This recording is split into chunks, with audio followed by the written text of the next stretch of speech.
Another Conservative MP, Mark Logan, who is stepping down this general election, has decided he's going to be supporting Labour in a journey towards more centrist policies. He says that the Conservative Party has become unrecognisable, though he was one of the pro-Brexit constituency MPs. Labour has already chosen a candidate for his former constituency. The Conservative Party spokesperson has said much of the association wanted him deselected for inactivity and his failure. This is sort of yaboo, isn't it, really?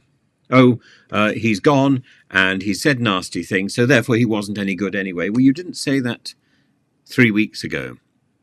It's noticeable that Mark Logan has defected to a party he can't even name a single policy of.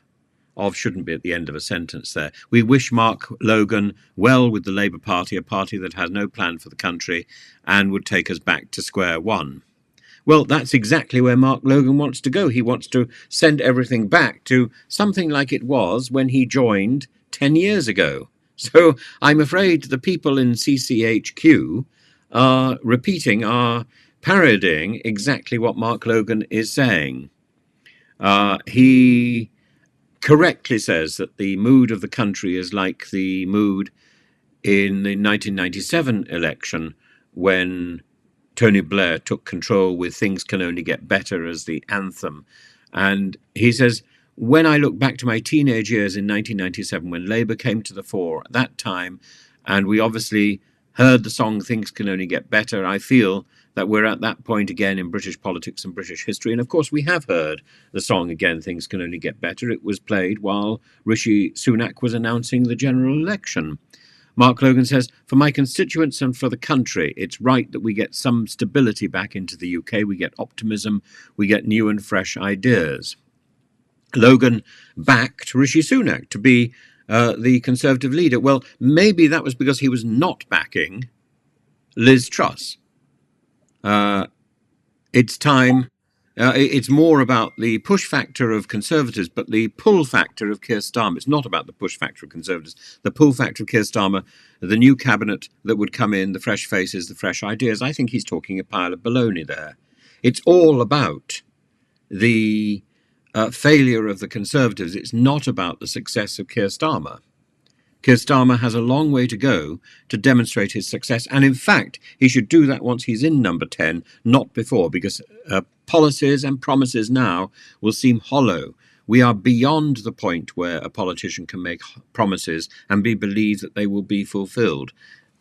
We can now only deliver. And Keir Starmer would be much better keeping mum until July the 4th. And he's also, Mark Logan is also saying that the Gaza conflict is wrong, that Israel has gone too far. No, Israel went too far when it lay siege to Gaza. It wasn't the right way to ensure the rescue of the hostages and the destruction of Hamas. That could only be done with a group force, a force composed of other nations as well as Israel. It could not be done by a single nation approach, and that would only lead to the destruction of the civilian population, which is exactly what has proven to be the case.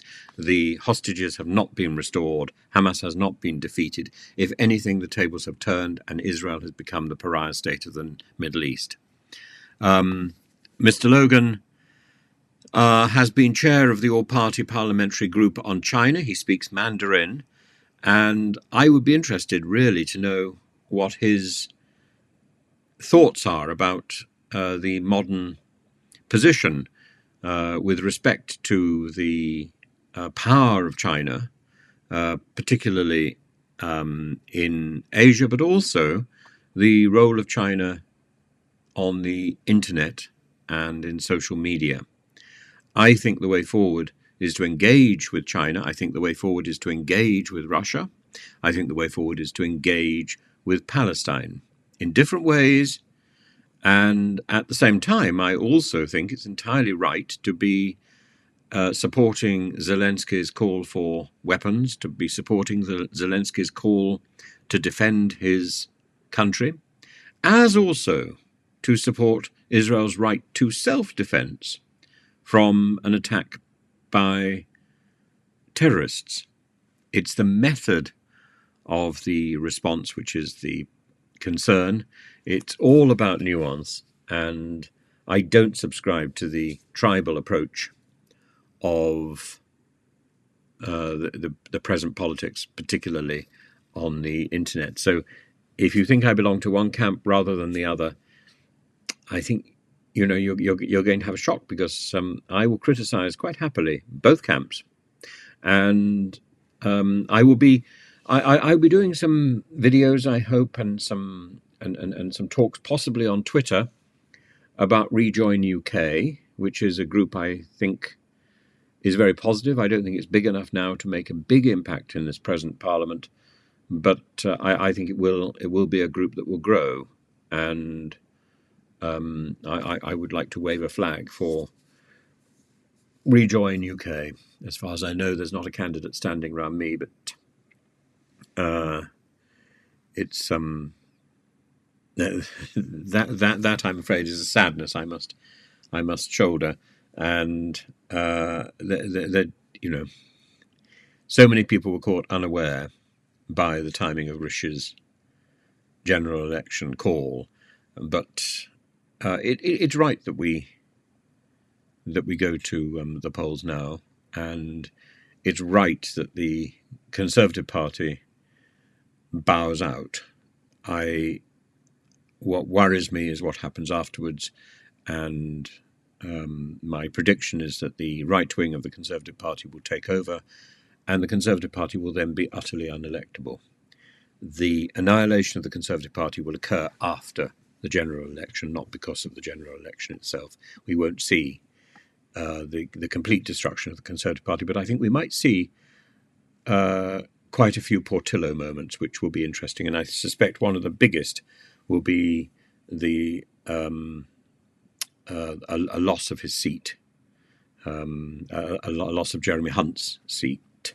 And I think quite a lot of people will be cheering that, particularly people who have suffered the misery of whistleblowing in the NHS when Jeremy Hunt was in charge, and have experienced the legal and bureaucratic aggression that has come with their bravery to stand up and be counted.